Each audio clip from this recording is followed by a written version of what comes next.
A huge day for Georg Steinhauser. First professional win for the 22-year-old German and a first Grand Tour stage win for EF Education Easy Post since this very race this day last year. And you can see just how delighted he is. The day of a lifetime, the day of his career, Nat. And that was a huge performance from him today, wasn't it?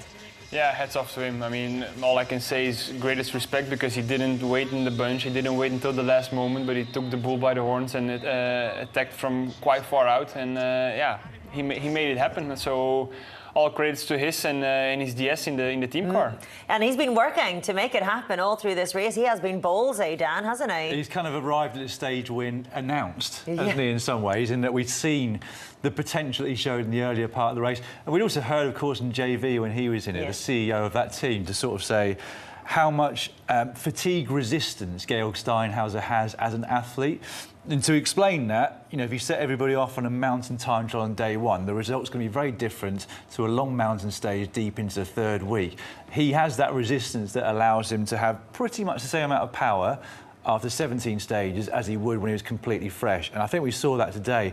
I mean, not only was he physically strong today, he was also mentally incredibly strong, because he was a part of that early move that was caught by DSM.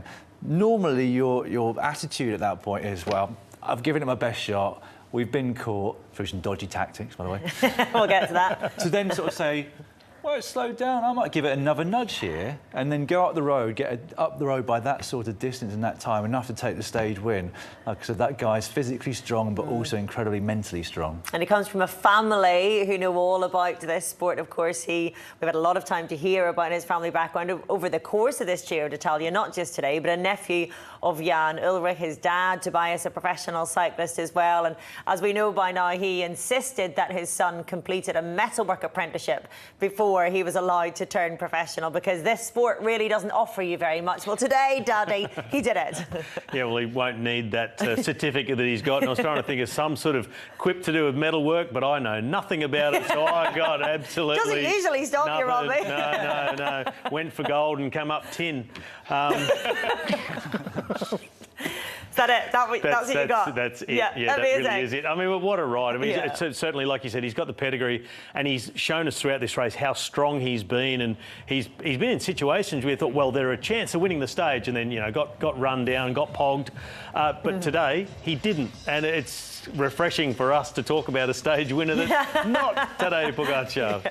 Yeah, although he did go and finish in second, didn't he? We'll get to that in just a bit. But for the team as well, Nathan, this is a wonderful victory, isn't it? Because it's a long old stretch. No wins at the Tour de France, no wins at the Vuelta. Their first Grand Tour stage win since this time last year. That's a huge boost for the squad, isn't it?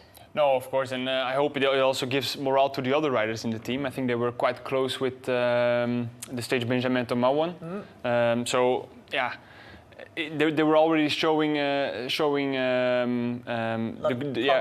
promise and the good attitude, because also there was a sprint stage, but they made stuff happen. It was Mikael Valgren who went onto the attack. So I think hats off to them, and I hope to see them on the attack again tomorrow.